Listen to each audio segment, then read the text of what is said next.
Hola, ¿qué tal? Muy buenas. Muy buenas. Espero que tengan un buen día. Vamos a comenzar nuevamente con el ciclo de charlas sobre la NFPA 70E.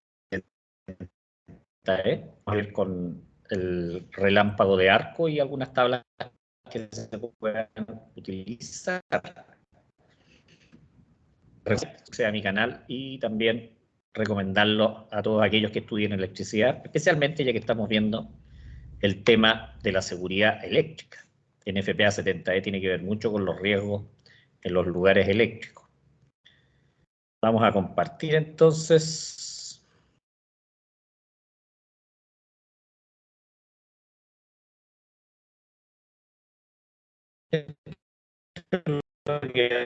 Vamos a estar revisando ahora, ¿cierto? Vamos a revisar a la energía producto del arco, ¿cierto? Lo que es el relámpago de arco. Pasamos, empecemos a ver, ¿cierto? Algunos conceptos fundamentales. Dice la exposición a la energía del arco se puede expresar en joules por centímetro cuadrado. Como concepto, ¿qué es lo que es una caloría? Estamos hablando por centímetro cuadrado. Dice, si colocamos el dedo sobre una llama de un encendedor o de un fósforo durante un segundo,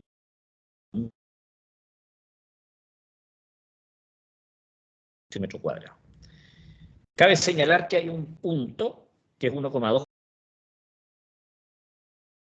humana, que genera el inicio de una quemadura de segundo grado. Eso quiere decir ya con ampolla. Por lo tanto, esta norma, en el fondo, tiende a asegurarnos, ¿cierto?, que las quemaduras no sean superiores, en este caso, a grado 2. Y es por eso que es permisible, en cierto modo, ya protegernos hasta sufrir una exposición de 1,2 calorías por centímetro cuadrado. Aquí vemos, ¿cierto?, la foto de cómo se realizan las pruebas con calorímetros ya de cobre para determinar, ¿cierto?, las ropas hasta qué valor en calorías por centímetro cuadrado son capaces de soportar. Exposición de energía, dice tiempo de exposición por el flujo de calor. El tiempo también es un factor bastante importante, ¿eh? Dice, el flujo de calor es el caudal de corriente sobre una superficie. En este caso estamos hablando de la piel. Hagamos una pequeña comparativa, ¿eh?, entre lo que es un fuego repentino y lo que es un arco eléctrico, para que veamos la gran diferencia. Dice el fuego, el flujo de calor, si es un fuego repentino, calorías por centímetro cuadrado por segundo, ¿cierto? Es de 1 a 3. Fíjense, el arco eléctrico puede llegar a 200 incluso, ¿sí?, a 200.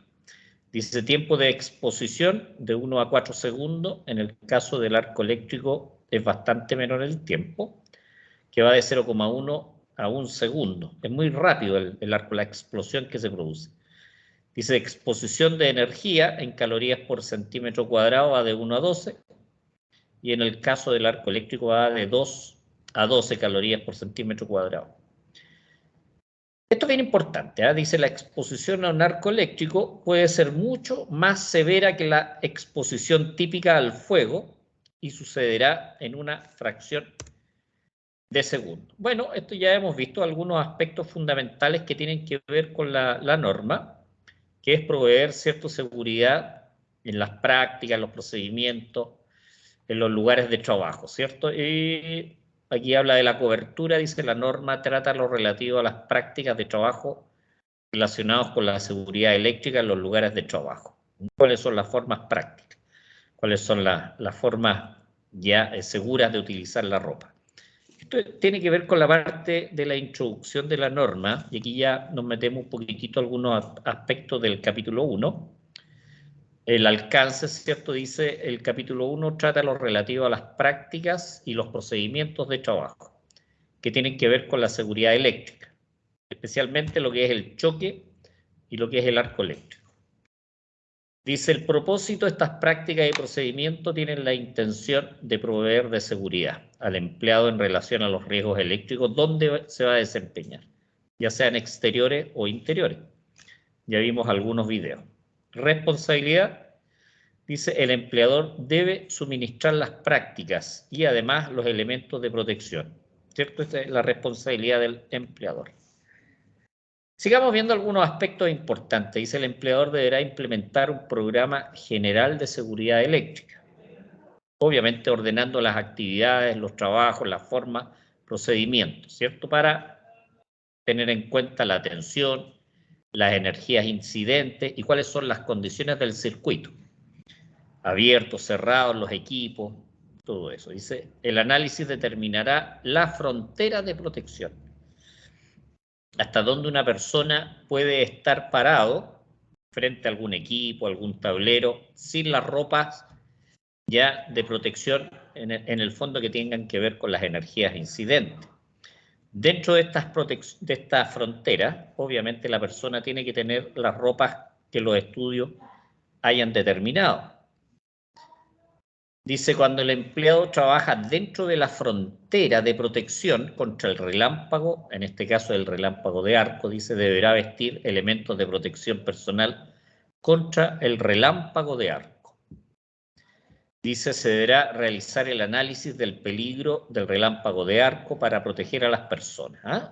Acordémonos que el relámpago de arco es el que va a generar estas calorías, ¿cierto? Estas temperaturas que pueden llegar a los 19.000 grados Celsius en tiempo muy breve. Ya vimos muchos videos de explosiones que se producen, por lo tanto es gravísimo. Vamos viendo el análisis del riesgo. ¿Eh? Acordémonos que la norma también hace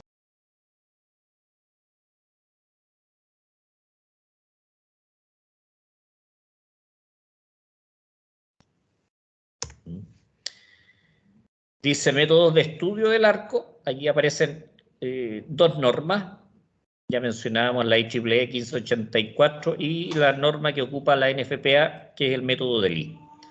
Dice, ofrecen técnicas a ingenieros ya para determinar las fronteras de aproximación por choque y también por arco eléctrico. Acordémonos que hay tablas, pero son referenciales, son bastante útiles, pero deben ser complementadas con los cálculos.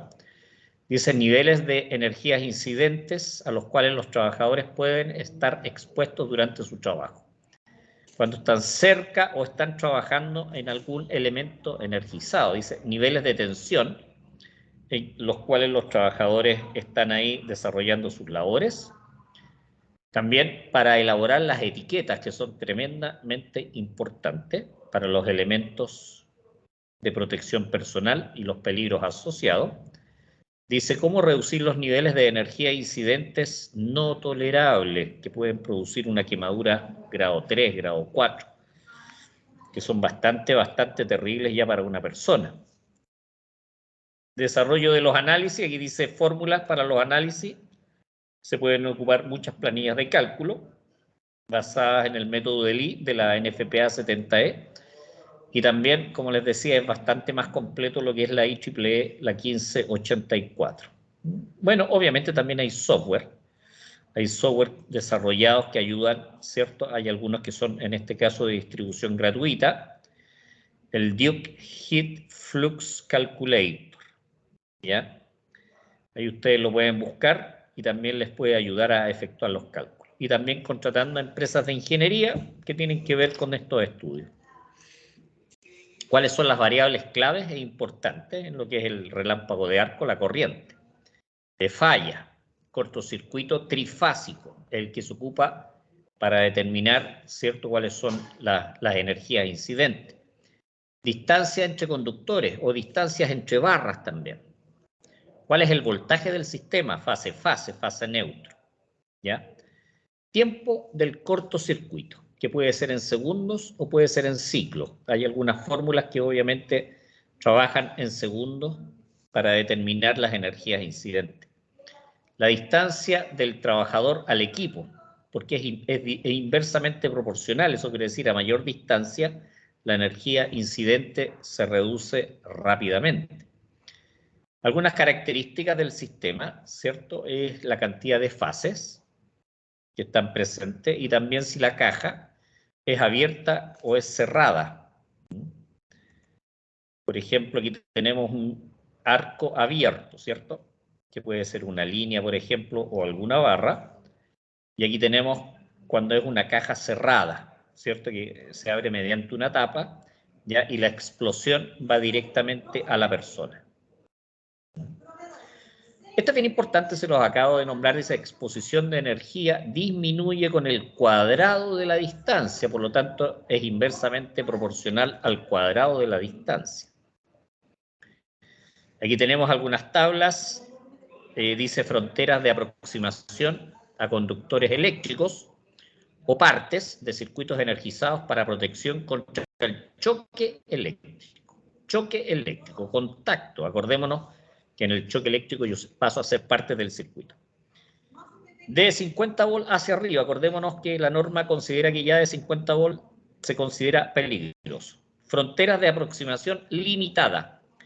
Eso quiere decir, ciertas personas solamente se pueden aproximar a esta distancia.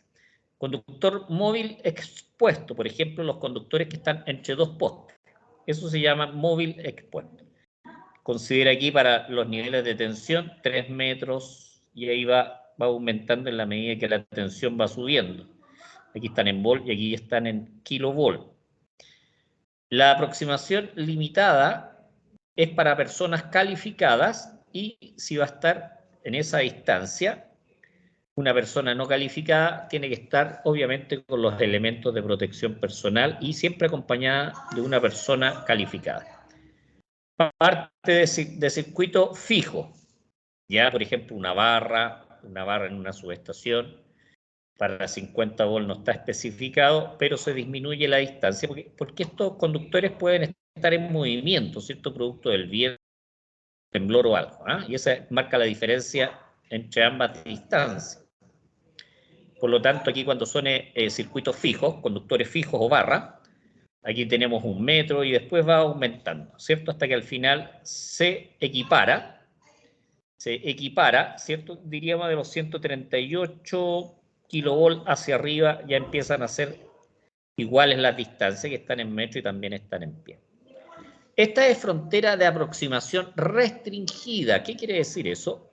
Que en esta zona está restringida para las personas no calificadas. Eso quiere decir que a esta distancia, para trabajar, ¿cierto? Solamente pueden estar las personas completamente calificadas. No puede entrar aquí en esta zona, en esta distancia, ninguna persona no calificada. Eso es la aproximación restringida, ¿ya? Y aquí también se incluyen los movimientos del tipo involuntario. Tabla de clasificación de las categorías peligro-riesgo. Dice, se requiere que los resultados del análisis del riesgo de choque y del relámpago siempre vayan quedando documentados, ¿no? Y tienen que quedar claramente establecidos los permisos de trabajo cuando vayan a hacer en trabajos con líneas energizadas, y eso tiene que estar claramente también en las etiquetas, ¿no? Que deben ser adosadas a los equipos.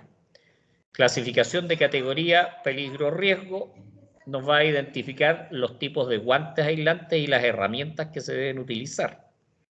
Hay tablas que tienen que ver con esto, ¿cierto? Que es la 130.7 aquí, dice la página 34 de la norma. Bueno, acordemos que la norma se va modificando cada 3 años, por lo tanto va sufriendo algunas modificaciones.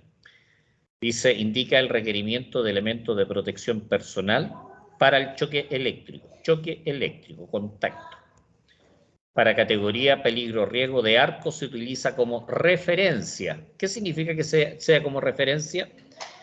Que esta me da una pauta de cuál debería ser la categoría de la ropa, lo cual tiene que ser validada con cálculo, mediante el método de Lee o de la norma la IEEE.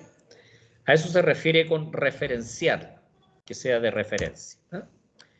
Aquí tenemos clasificación, categoría, peligro, riesgo. Fíjense, se va a trabajar en paneles de distribución, tensiones baja tensión, 240 volts. Aquí en Chile utilizamos 220 volts, por ejemplo, que es fase neutro. Aquí te dice qué tipo de trabajos se van haciendo, operación de interruptor automático o conmutadores, con fusibles, con cubiertas instaladas. Categoría 0, baja. Necesita guantes para el voltaje aquí dice no o sí. ¿Se fijan? Esa es la forma de ir utilizando. Y las herramientas ya deben tener algún grado de aislación. ¿Se fijan? Aquí está claramente. Veamos otro. Dice retiro de cubiertas atornilladas para exponer partes desnudas energizadas. Ya sube la categoría a 1. Se fija, no es necesario guantes de goma, pero sí herramientas que estén obviamente aisladas para los niveles de tensión. Voltajes, ¿cierto? De 240 volts y hasta 600 volts. Podríamos tener algunos sistemas trifásicos acá. Dice con interruptores en caja moldeada o caja aislada. Dice operación, vámonos acá, dice trabajos en partes vivas, en partes energizadas, incluyendo la prueba de tensión, categoría 2. Por lo tanto, requiere guantes para estos niveles de tensión. Clase 0 tendría que ser en este caso. ¿Ya? Y las herramientas también deben ser del tipo aislada, ¿no? Centro de control de motores CCM, 600 volts. Fíjense, fusibles o arrancadores cerrados, ¿ya? La categoría 0, 0, 1, 2, 2, 3, categoría 3. Veamos en este caso, dice inserción o instalación de unidades de arrancadores en CCM. 3. Se fija, debe llevar los guantes obviamente asociados al nivel de tensión, que sería el clase 0 en este caso. Herramientas, en este caso, no, pero sí los guantes asociados. Digamos, viendo, dice equipos de maniobra, clase 600 volts con interruptores automáticos de potencia o conmutadores. ¿Se fijan? Como les decía, es el trabajo asociado.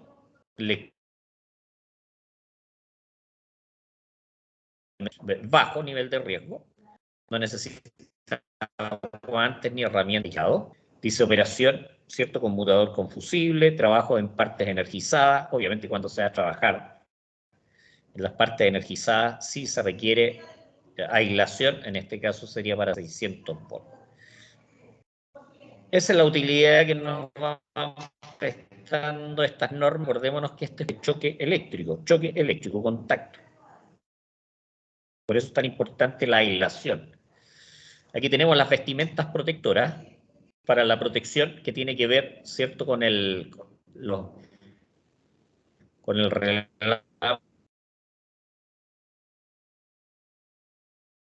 el categoría 0. Dice materiales no fundentes, inflamables, algodones no tratados. Vamos a pasar a ¿cierto? La categoría 1. ¿Cuál es el tipo de ropa? Dice camisa y pantalón con nivel de protección al arco, RLL, que ya lo vamos a ver más adelante. El overall con baja protección. Debiera proteger como mínimo para 4, 4 calorías por centímetro cuadrado. Después tenemos la categoría 2, que debería proteger como mínimo para 8 calorías por centímetro cuadrado. Categorías 3 y categoría 4, ¿cierto? Aquí está dando qué tipo de ropa o la vestimenta, el tipo de vestimenta, ya el categoría 3, ¿cierto? Debería ser como mínimo para 25 calorías por centímetro cuadrado, y la categoría 4, que es la más alta, ya mínimo 40 calorías por centímetro cuadrado. Obviamente hay que ver con los proveedores de la ropa también, porque de repente necesitamos proteger 120 calorías, 200 calorías por centímetro cuadrado, por lo tanto también el tipo de ropa debe estar claramente indicado, no solamente que sea de categoría 4, sino que además el nivel, ¿cierto?, que está protegiendo de energía incidente. Eso sería la presentación en la parte número 6. Espero que les haya quedado suficientemente clara. Así que ahora vamos a dejar hasta acá. Les recuerdo entonces un like, me recomienden, ya, y también, ¿cierto?, se puedan suscribir a mi canal. Muchas gracias.